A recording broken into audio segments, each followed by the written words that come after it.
This story is titled, "A Week Before My Wedding. My adult daughter confessed she was pregnant with my fiance's baby. 2 years later, she is a single mom begging for help." I never thought I'd be one of those people posting on the internet about their life falling apart. But here I am. I'm 45, and what was supposed to be the happiest day of my life turned into an absolute nightmare. I don't even know where to start because every time I think about it, my chest feels like it's going to explode. I guess I'll start from the beginning and see if writing this out helps me make sense of it. I met Chris 3 years ago at work. We're in different departments, but our paths crossed during a team project. He was charming, funny, and just so attentive. After being married to my ex-husband David, who was emotionally distant and focused only on his career, Chris felt like a breath of fresh air. He was the kind of guy who would bring me coffee without me asking, or leave little notes on my desk to cheer me up during a stressful day. He made me feel seen in a way I hadn't felt in years. I'd been divorced for about 2 years when we started dating. My daughter, Emma, was in her final year of college at the time, and we'd always been close. I raised her mostly on my own, since David was always working. Emma was my rock during the tough times, and I always thought we had a special bond. I was a little nervous about how she'd react to me dating again, but she surprised me. She seemed genuinely happy for me, and even joked that I deserved a good guy like Chris. Fast forward a couple of years, and Chris proposed during a weekend getaway. It was the perfect moment. Sunset on the beach, waves crashing in the background, and a gorgeous ring that I didn't even know I wanted until I saw it. I said yes, and it felt like my life was finally coming together. After so many years of putting myself last, first for David's career and then for raising Emma, I felt like I was getting my second chance at happiness. Emma seemed thrilled when we told her about the engagement. She hugged me, said she couldn't wait to help with the wedding planning, and even offered to be my maid of honor. I was touched. She said she wanted the day to be perfect for me because I deserved it. I couldn't have been happier. Little did I know, everything was about to fall apart. Chris and Emma worked closely together on the wedding planning. I was swamped with a big project at work, so I left most of the details to them. They picked out flowers, met with vendors, and spent hours finalizing the guest list. I thought it was sweet that they got along so well. Chris even gave Emma career advice since she was just starting out in marketing, and she seemed to look up to him. I never saw any red flags. Not one. How blind could I have been? The day before the wedding, I was going over my vows at home when Emma showed up unannounced. She looked terrible, like she'd been crying for hours. My first thought was that she was overwhelmed with wedding stuff or maybe nervous about her speech. But no, it was so much worse. She sat me down on the couch and started sobbing. I tried to comfort her, but she pulled away and said, "Mom, I have to tell you something, and you're going to hate me." My stomach dropped. I don't know why, but I immediately knew it was bad. Like life-altering bad. Then she said the words that shattered my entire world. "I'm pregnant, and it's Chris's baby." I froze. My brain just stopped working. For a second, I thought I misheard her. I asked her to repeat what she said, and she did, word for word. Then she added that they'd been seeing each other for 4 months. 4 months. While I was planning my wedding, my daughter was sleeping with my fiancé. I couldn't process it. It felt like the room was spinning. I thought I was going to throw up. I called Chris right then and there and told him to come home immediately. I didn't say why, but I think he knew from the tone of my voice. He showed up 15 minutes later, and those 15 minutes were the longest of my life. Emma sat there sobbing, and I just stared out the window, feeling like my whole world was collapsing. When Chris walked in and saw Emma crying, the first thing he said was, "You told her?" Just like that. No denial, no shock, just a calm acknowledgement like they were discussing a change in plans. That's when I lost it. I started screaming at him, asking how he could do this to me, how long it had been going on, and whether he ever really loved me, or if I was just a way to get close to Emma. He just stood there, looking guilty and pathetic. Chris tried to explain, saying he hadn't planned for this to happen, like that made it any better. He said he loved me when he proposed, but spending time with Emma made him realize he had feelings for her too. He claimed they'd tried to fight their feelings, but couldn't help falling in love. Emma just kept crying and saying she was sorry. Sorry? Sorry doesn't even begin to cover the damage they did. I threw them both out of my house that night. I didn't care where they went. I couldn't stand to look at either of them. After they left, I broke down. I called Lisa, who came over immediately. She stayed with me for days, helping me cancel the wedding and deal with the logistics. I couldn't even bring myself to explain the real reason to most people. I just told them that Chris and I realized we weren't right for each other. The worst part was the memories. Every little detail of the wedding planning was tainted. The flowers, the venue, the dress. I couldn't look at any of it without feeling sick. I burned my wedding dress in the backyard the night after they left. It sounds dramatic, but it felt cathartic. Like I was purging their betrayal from my life. I haven't spoken to either of them since that day. I blocked their numbers and deleted them from all my social media. I couldn't deal with the reminders. Emma was my daughter, my flesh and blood. I raised her, loved her, and sacrificed so much for her. And this is how she repaid me?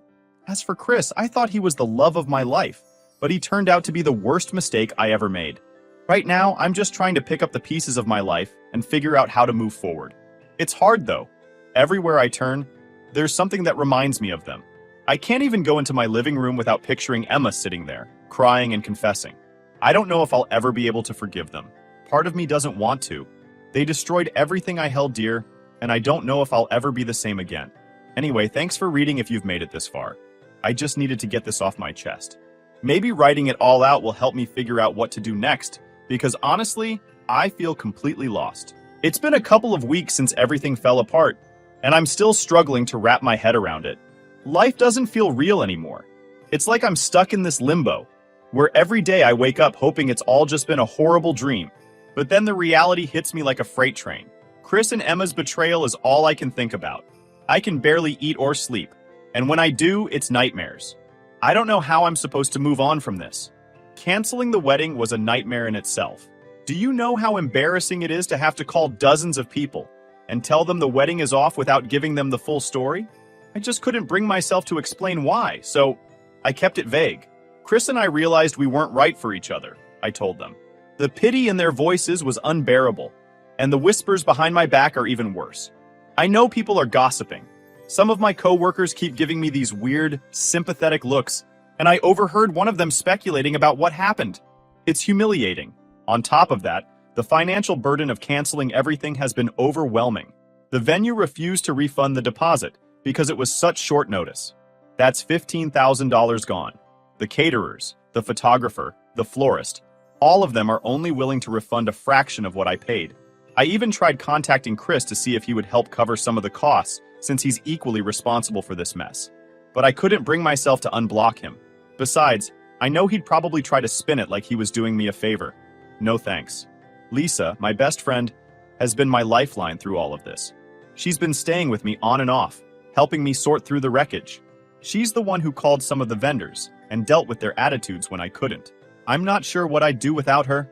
Every time I feel like I'm about to collapse, she reminds me that I'm stronger than this. But even with her support, I feel like a shell of who I used to be. The worst part is how empty the house feels. It's not like Chris had moved in yet, but his presence was everywhere. The pictures of us together, the little gifts he'd given me, the notes he used to leave for me. They're all reminders of the life I thought we were building together. I couldn't stand to look at any of it, so I boxed everything up and shoved it in the garage. I haven't decided what to do with it yet. Part of me wants to burn it all, but another part of me can't bring myself to let go completely. Maybe I'm still clinging to the idea of who I thought he was. As for Emma, I've completely cut her off. I blocked her number, her social media, everything. I know some people would say, but she's your daughter. And trust me, I've thought about that a lot. But the level of betrayal, I just can't. She wasn't some naive teenager who made a mistake. She's a grown woman who knew exactly what she was doing. She looked me in the eye every single day, knowing she was sleeping with the man I was going to marry.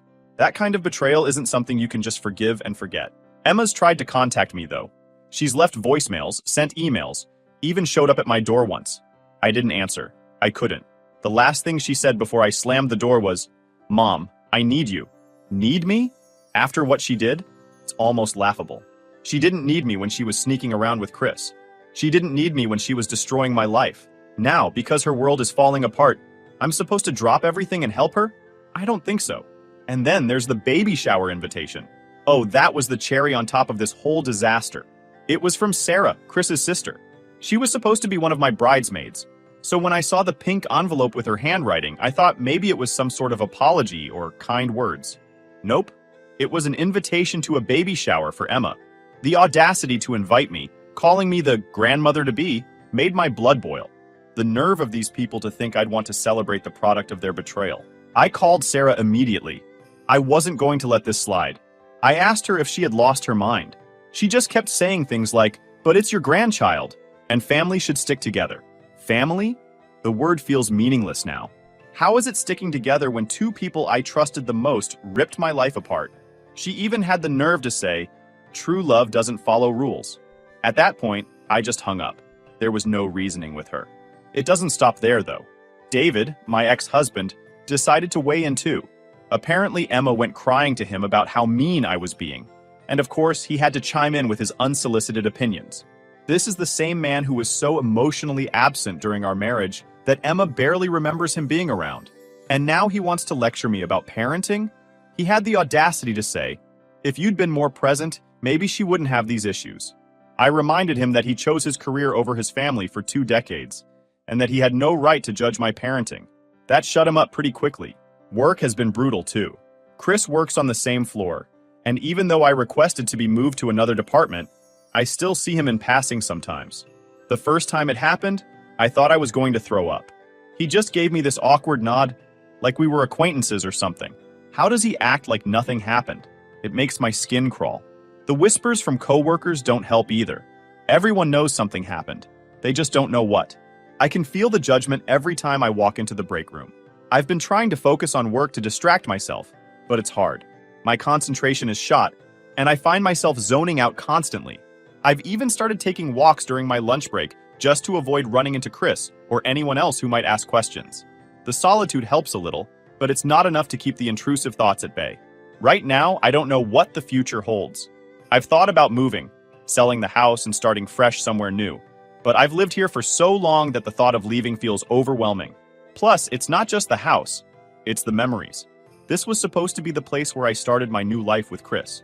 Instead, it's just a constant reminder of what I've lost. Every day feels like a battle to get through. I know people say time heals all wounds, but this feels like it's going to leave a scar that will never fully fade. I don't know if I'll ever be able to trust anyone again. How could I, after being betrayed by the 2 people I thought I could count on the most? For now, I'm just trying to take it one day at a time. It's all I can do. All right, everyone, before we dive into the update, I have a small request. We put a lot of effort into finding these incredible stories for you every single day, and your support means the world to us. If you enjoy our content, please consider subscribing to the channel. It really helps us grow and allows us to continue bringing you more amazing stories. Thank you. Now, let's move to the update. Update 1 point. It's been a few months since everything happened, and I thought I had hit rock bottom. Turns out, I was wrong. I'm back here because the situation has somehow gotten even more insane. Just when I thought I had all the answers, the universe decided to throw me another curveball. This time, it came in the form of a random message from someone named Rachel. I didn't recognize her name at first, but she introduced herself as Emma's friend from college. She said she had something important to tell me about Emma and Chris, and while I was hesitant to even respond, something in her message seemed urgent. We agreed to meet for coffee, and I honestly didn't know what to expect. Was this someone looking to stir the pot?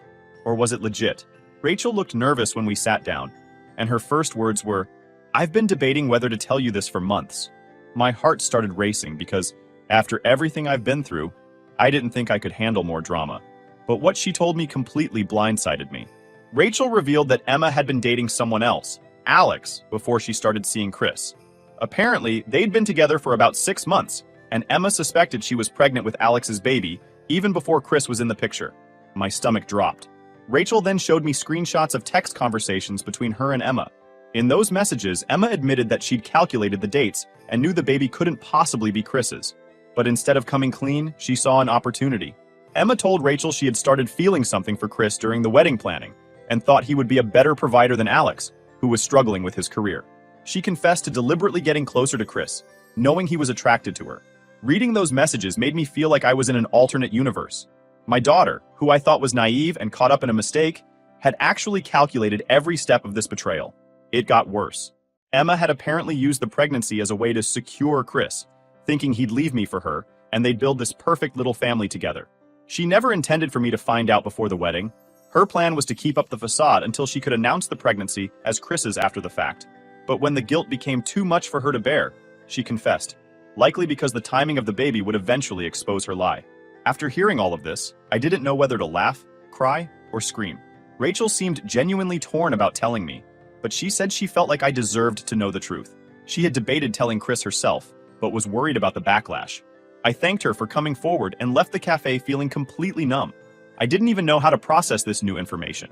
All this time, I'd been blaming myself for being blind, for not seeing the signs. Now I realized I wasn't just dealing with betrayal. I was dealing with manipulation on a level I never thought Emma was capable of. That night, I made a decision. I created an anonymous email account and sent the screenshots to Chris. I didn't include any explanation or message, just the evidence. I didn't care how he reacted. He deserved to know the truth. If he wanted to continue his life with Emma after learning about her lies, that was on him. 2 days later, Emma showed up at my door. She looked like she hadn't slept in days. Her hair was a mess.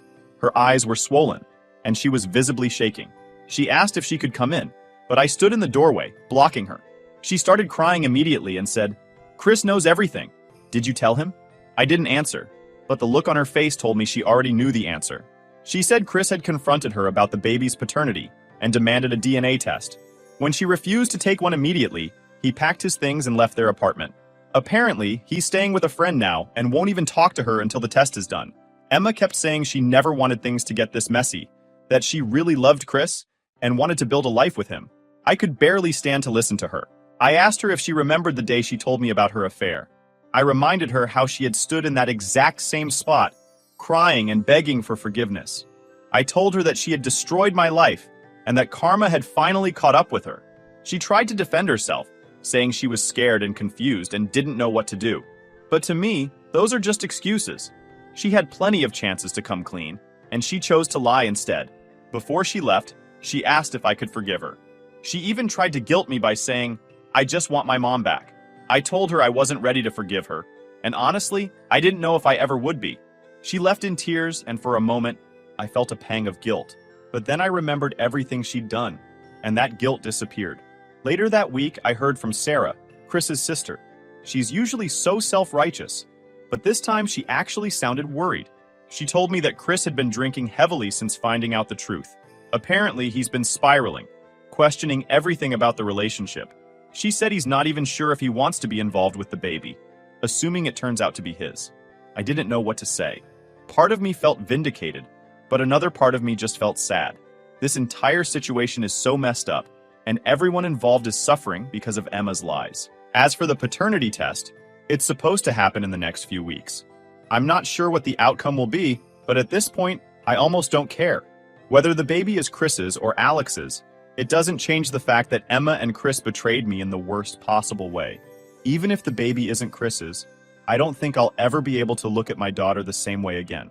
Right now, I'm just trying to take things day by day. Some days are better than others, but the weight of everything still hangs over me. I've started going to therapy, which has helped a little, but there's no quick fix for this kind of pain. Every time I think I've turned a corner, something new comes up and pulls me back into the mess. I don't know what's going to happen next.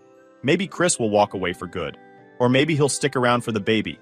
Maybe Emma will finally take responsibility for her actions, or maybe she'll keep trying to justify them. All I know is that I need to keep my distance.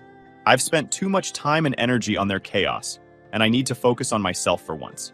If I thought I had reached my limit before, the last few weeks have shown me otherwise. It feels like every time I start to put one piece of my life back together, another part falls apart. After Chris demanded the paternity test, things between him and Emma completely unraveled. And of course, the fallout somehow landed back at my feet. It's like I'm stuck cleaning up a mess I didn't make. The paternity test confirmed what Rachel's screenshot suggested.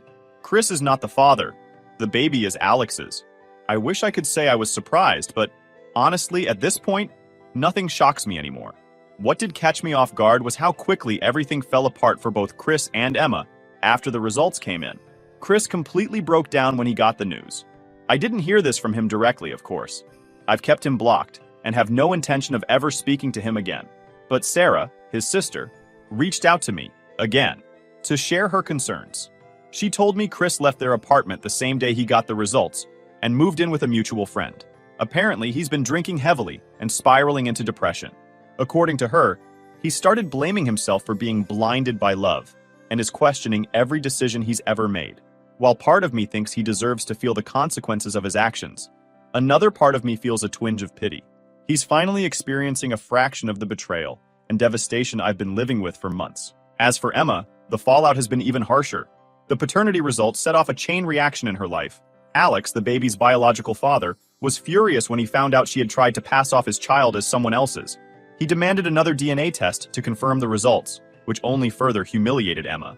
From what I've heard, again through Rachel and mutual acquaintances, Alex has completely cut her off. He told everyone at their workplace about what she did, and the gossip spread like wildfire. Emma eventually quit her job because the tension became unbearable. She's been struggling to find stable work ever since. Emma's situation is even worse financially. Chris had been helping her with rent and expenses before the paternity results came out. Once he left, she was on her own. Her lease is ending soon, and she can't afford the rent increase. She's been staying with friends here and there, but she's running out of options. Last week she showed up at my door, again asking for help. When I opened the door, I barely recognized her. She looked worn down, like the weight of everything was finally catching up to her. She was holding her baby, a little boy she named Noah, and she broke down crying as soon as she saw me. She begged me to let her move in, just for a little while, until she could get back on her feet. She said she was sorry for everything she'd done, that she had learned her lesson, and that being a single mom had changed her. She said she needed my help and tried to guilt me by saying I was punishing Noah for her mistakes. I stood there listening to her, and all I felt was exhaustion. For months, I've been carrying the weight of her betrayal, Chris's lies, and the fallout of their choices. And now she wanted me to swoop in and save her? I told her no. I told her that while I felt bad for Noah, I couldn't just forget everything she'd done. She made her choices, and now she has to live with them. She started crying harder, calling me cruel and heartless. She said she didn't have anyone else to turn to. It was one of the hardest things I've ever done, but I closed the door. I couldn't bring myself to let her back in, not after everything. After she left, I sat in my living room feeling a mixture of relief and guilt. Did I do the right thing? Was I being too harsh? Replayed the past months in my head, the lies, the betrayal, the audacity of her asking for forgiveness when she hadn't even fully owned up to what she'd done. Every time I thought about letting her move in, I remembered how she'd stood in that same spot months ago, confessing her affair with Chris while pretending she was sorry. I remembered how she had lied to me, manipulated Chris, and torn my life apart. And then I knew I'd made the right choice. Forgiveness is one thing, but letting her back into my life is another.